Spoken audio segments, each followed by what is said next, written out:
Reported in Da Nang as hundreds of thousands of refugees fight to get out. The U.S. consulate was forced to shut down today. Martial law was declared. A 24-hour curfew was ordered, and soldiers were told to shoot to kill anyone causing disturbances. So panicked were refugees trying to flee the city that they rioted at the Da Nang airport, forcing the U.S.-sponsored air rescue to be suspended for the day.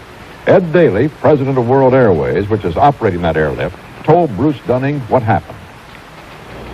We finally, after beating them off, literally, the crew members and others, when I say they, I refer to the refugees. We only had 137 passengers on board, but we started the engines, used that as a means of getting the back ramp up, which we were using for loading. And as we were taxiing down for takeoff, we saw a group of approximately 100 South Vietnamese refugees out of Da Nang running towards the aircraft. The captain, Jim McDaniel, decided that he had more than adequate space. He stopped, lowered the ramp, and just prior to this first group arriving, from behind another building, there was a swarm of an estimated several hundred people. It was obvious that we would never have gotten off the ground. Their lives, the crew's lives were endangered, the aircraft was endangered. He immediately closed the door as he should have, or rather, a sensible thing to do, and he did it. Good judgment on his part, and took off. There's a sea of humanity jamming on. We're pulling them on as fast as we can. We're pulling away. We're leaving them behind. We're pulling up. That report from CBS News correspondent Bruce Dunning inside a plane at the Da Nang airport. South Vietnamese soldiers, terrified by the enemy's advance, fighting to get on that outgoing plane, fighting each other, kicking and beating women and children. Soldiers in panic. From CBS News headquarters in New York, this is the CBS Weekend News with Dan Rather and Bruce Dunning in Da Nang, South Vietnam, Peter Collins in Bien Hoa, Murray Frompson in Saigon, Bernard Kalb at the Pentagon, Mike Wallace in Los Angeles, Tony Sargent in Little Rock, Arkansas, and Haywood Hale Broun, tonight with a special report, Truman, the Nostalgia Years. Good evening. Two major stories lead tonight's news. President Ford has signed the tax cut bill. We'll have details on that later in the broadcast. In South Vietnam, Da Nang has become a Dunkirk, with one crucial difference. Unlike Dunkirk in World War II, Da Nang is stricken with rampant panic. As the enemy approaches, the panic has swept from the coastal city's crowded back streets and pagodas onto runways at the airport. Ed Daly, president of World Airways, has been flying refugees to Saigon. But today, the government and the U.S. Embassy refused to guarantee airport security because of mobs rushing the planes. Despite that, Daly flew in today to pick up women and children. CBS News correspondent Bruce Dunning was among the last of the Americans to leave Da Nang late this week, but he went back aboard Daly's plane today to witness what was supposed to have been a mission of mercy. Here is Dunning's exclusive film report on the tragic results. Reports from Saigon said thousands of people were roaming Da Nang airfield. But as the plane landed, this did not at first seem evident. But then people poured from behind buildings and revetments, racing on cars, jeeps, trucks, Hondas, and on foot, desperate to get to the plane and make sure they got on before anyone else. One guy got on. As soon as the rear stairway was lowered, the stampede of terrorized people tried to storm the plane. From the cockpit, the pilots reported by radio that the situation was out of control.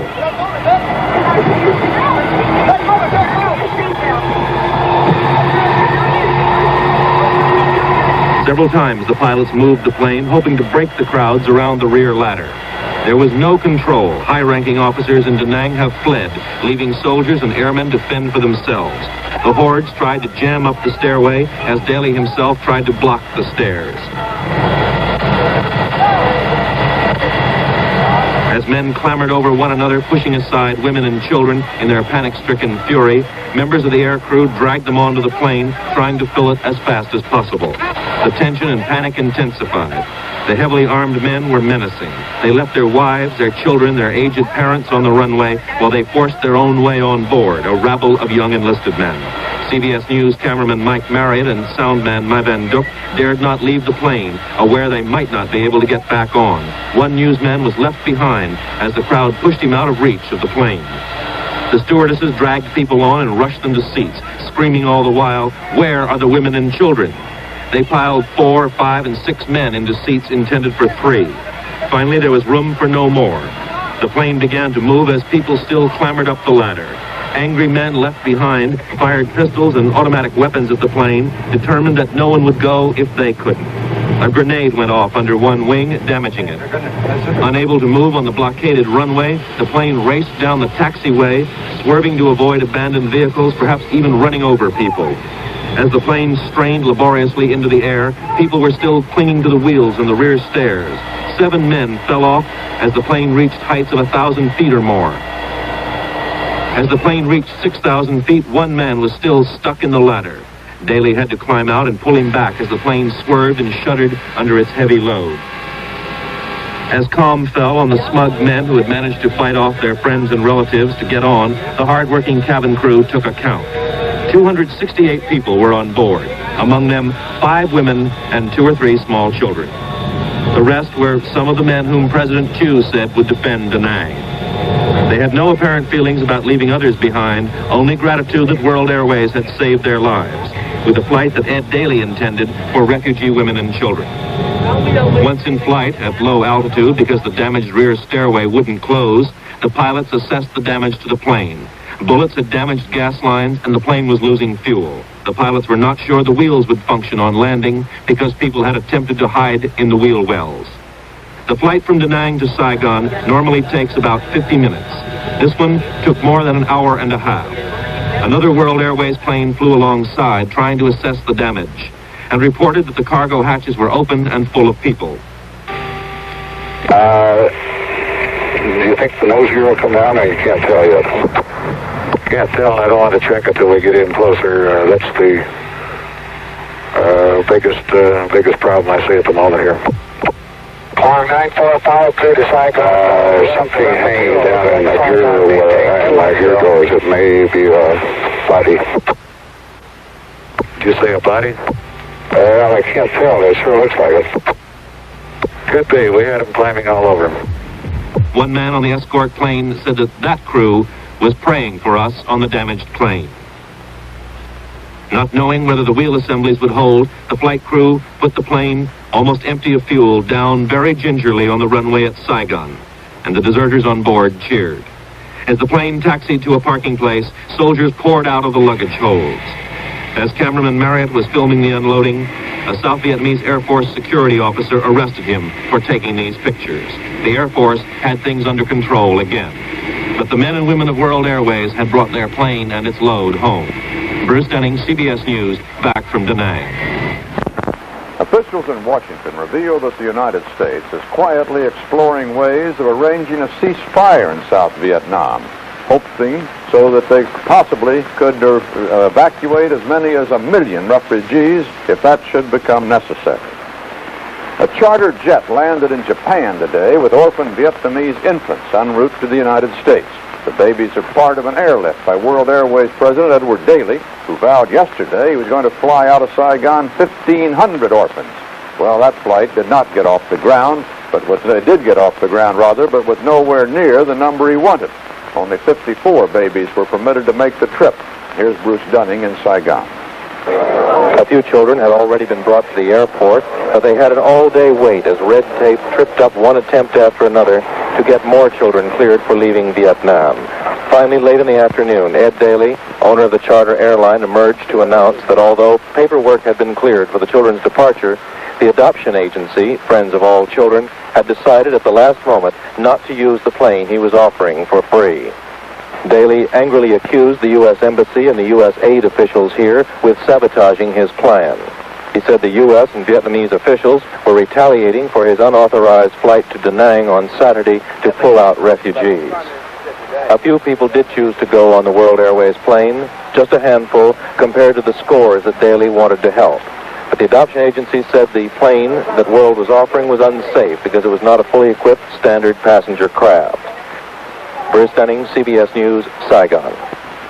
American relief agencies say there's no plan to bring great numbers of the Vietnamese orphans to this country, and if there were, state adoption requirements would still have to be met. Some Vietnamese children have been finding new homes in America for years, and more arrived last night.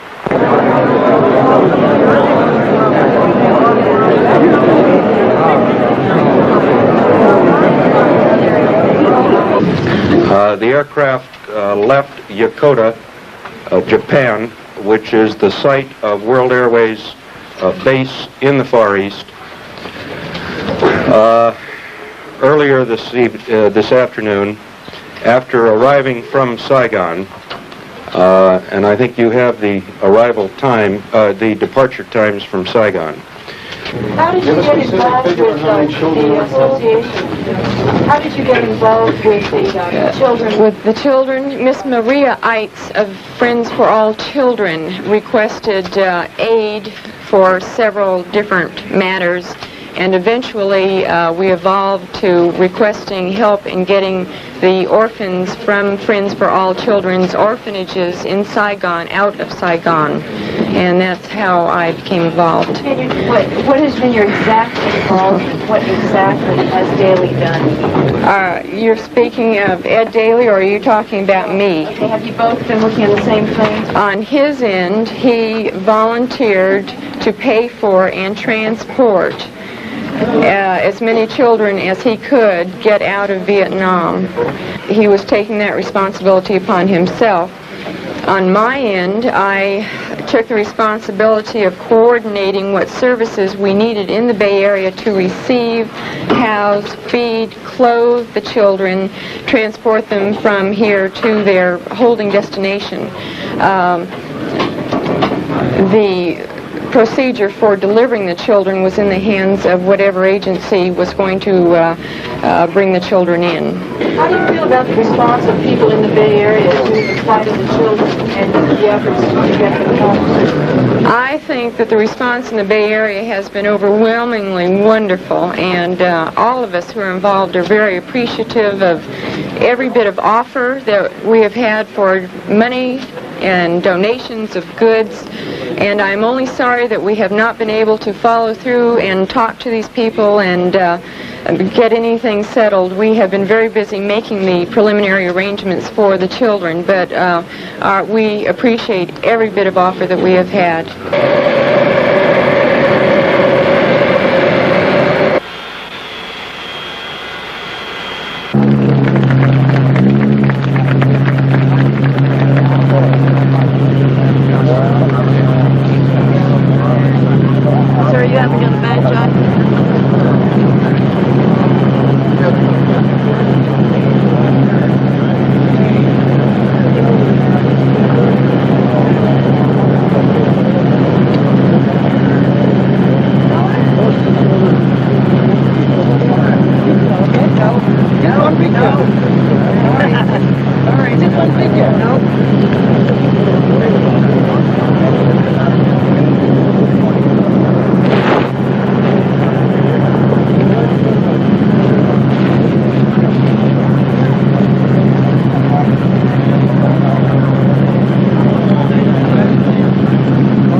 difficulties of getting out of Saigon to beat some of the thrust?